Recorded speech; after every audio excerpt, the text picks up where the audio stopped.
दोस्तों, क्या आप जानते हैं कि रावण की पत्नी मंदोदरी ने विभीषण से विवाह क्यों किया था? आइए जानते हैं आज की इस वीडियो में। नमस्कार दोस्तों, स्वागत है आप सभी का एक बार फिर से। पुलस्त्य ऋषि के पुत्र और महर्षि अगस्त्य के भाई महर्षि विश्वा ने राक्षस राज सुमाली और ताड़का की पुत्री राजकुमारी कैकसी से विवाह किया था। कैकसी के 3 पुत्र और 1 पुत्री थी, रावण, कुंभकर्ण, विभीषण और सूर्पनखा। विश्वा की दूसरी पत्नी ऋषि भारद्वाज की पुत्री इलाबीड़ा थी, जिससे कुबेर का जन्म हुआ।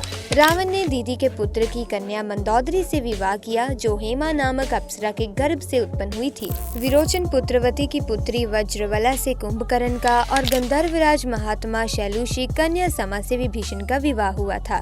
भगवान शिव के वरदान के कारण मंदोदरी का विवाह रावण से हुआ था।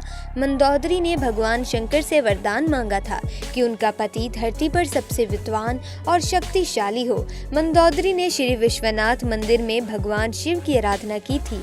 ये मंदिर मेरठ के सदर इलाके में है, जहां रावण और मंदोदरी की मुलाकात हुई थी। रावण की कई रानियां थी, लेकिन लंका की रानी सिर्फ मंदोदरी को ही माना जाता था। 5 कन्याओं में से एक मंदोदरी को चीरकुमारी के नाम से भी जाना जाता है। अपने पति रावण के मनोरंजन के लिए शतरंज के खेल का प्रारंभ किया था। मंदोदरी से रावण को पुत्र मिले। अक्षय कुमार, मेघनाथ, अतिक्य, महोदर, विरूपाक्ष और भीखम को भी उनका पुत्र माना जाता है। एक कथा ये है कि रावण की मृत्यु एक खास बाण से हो सकती थी और इस बाण की जानकारी मंदोदरी को थी। हनुमान जी ने मंदोदरी से इस बाण का पता लगाकर चुरा लिया, जिससे राम को रावण का वध करने में सफलता मिली। सिंगलदीप की राजकन्या और एक मातृका का भी नाम मंदोदरी था। हालांकि सूत्रों के अनुसार मंदोदरी मध्य प्रदेश के मंदसौर राज्य की राजकुमारी थी। ये भी माना जाता है कि मंदोदरी राजस्थान के जोधपुर के निकट मंदौर की थी। क्यों किया मंदोदरी ने विभीषण से विवाह? आइए इस बारे में बात करते हैं। दोस्तों, जब रावण सीता का हरण करके आया था, तब भी मंदोदरी ने इसका विरोध कर सीता को राम को सौंपने को कहा था, लेकिन रावण ने मंदोदरी की एक नहीं सुनी और रावण का राम के साथ भयंकर युद्ध हुआ। ऐसा माना जाता है कि राम रावण के युद्ध एकमात्र विभीषण को छोड़कर उसके पूरे कुल का नाश हो गया था। रावण की मृत्यु के पश्चात रावण के कुल के विभीषण और कुछ महिलाएं ही जिंदा बची थी। युद्ध के पश्चात मंदोदरी भी युद्ध भूमि पर गई और वहां अपने पति और अन्य संबंधियों का शव देखकर अत्यंत दुखी हुई। फिर उन्होंने प्रभु श्री राम की ओर देखा, जो अलौकिक आभा से युक्त दिखाई दे रहे थे। श्री राम ने लंका को सुखद भविष्य हेतु विभीषण को राजपाट सौंप दिया और कहते हैं कि रामायण के अनुसार विभीषण के अभिषेक के बाद प्रभु श्री राम ने बहुत ही विनम्रता से मंत्री के समक्ष विभीषण से विवाह करने का प्रस्ताव रखा था। साथ ही उन्होंने ये भी याद दिलाया कि वे अभी लंका की महारानी और अत्यंत रावण की विधवा है।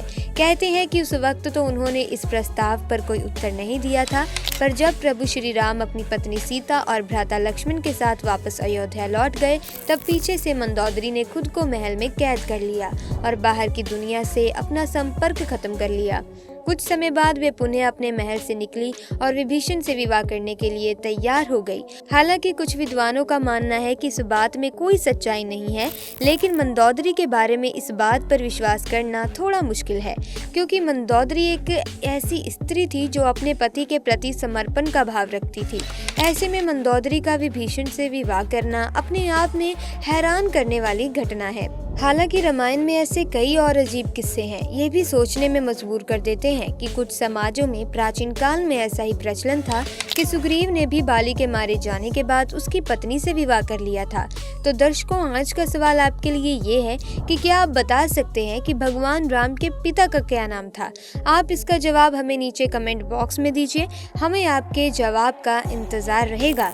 दोस्तों, साथ ही में रावण एक ऐसा शख्स था जिसे खत्म करने के लिए खुद भगवान विष्णु को राम का अवतार लेकर धरती पर आना पड़ा। एक ऐसा राजा जिसका नाम आज तक सारी दुनिया जानती है, लेकिन कोई भी इस नाम का इस्तेमाल नहीं करता। अपने समय का सबसे आधुनिक बुद्धिजीवी जो अगर चाहता तो स्वर्ग का रास्ता भी बना सकता था। खैर दोस्तों, रावण इस धरती पर मौजूद हो या ना हो, लेकिन उसके अस्तित्व से जुड़ी एक बात हमेशा के लिए लोगों को याद रहेगी कि वो एक प्रबल और शक्तिशाली राजा था जिसके अंदर असीम शक्तियां मौजूद थीं। वहीं वो अपनी शक्तियों का इस्तेमाल करके अगर चाहता तो पूरी धरती की काया पलट सकता था, लेकिन अपने अहंकार और गलत निर्णय का चयन करने से उसने सब कुछ बर्बाद कर दिया। वरना क्या पता आज हमारे सामने स्वर्ग जाने का रास्ता मौजूद होता, क्योंकि ये काम सिर्फ और सिर्फ रावण ही कर सकता था। वीडियो अच्छी लगे वीडियो को लाइक कीजिएगा, शेयर कीजिएगा और साथ ही साथ हमारे चैनल को सब्सक्राइब करके बेल आइकन को प्रेस कीजिएगा ताकि वीडियोस की अपडेट आपको मिलती रहे। आपका बहुत बहुत धन्यवाद।